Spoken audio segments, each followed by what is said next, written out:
So the guitar playing came first, then the songwriting. Can you talk about like when you first started writing your first original songs and who your primary influence was there?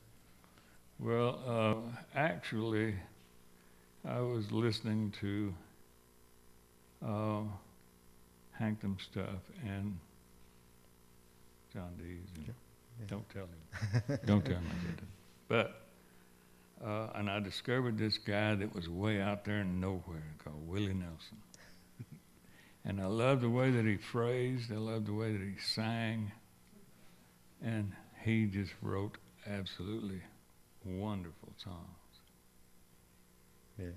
And so I said, now, if I'm going to copy anybody, there's the guy I'm going to copy. And boy, am I glad I did, because his influence is even today, it still influences me. Because there are songs are like gossamer wings. They're just, they move.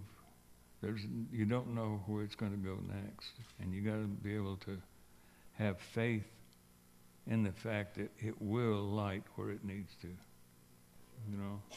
And so you just follow that sucker and don't let him up until he lights where you want him. And I tell you what, man, it's just, that's the whole story of my life right there. We could quit right now if we want to do that. But I dedicated my whole life to writing, because it doesn't, songs don't know how old they are, you know. And most people don't know what anybody looks like who wrote them.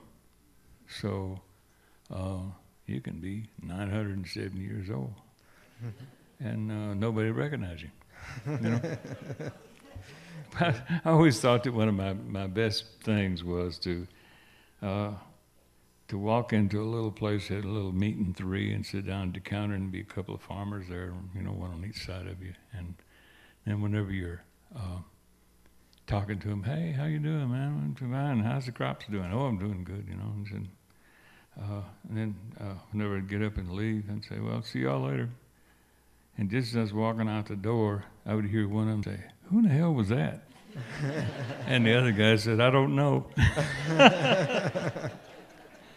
That's what kept me from being an artist, was that very thing right there. Was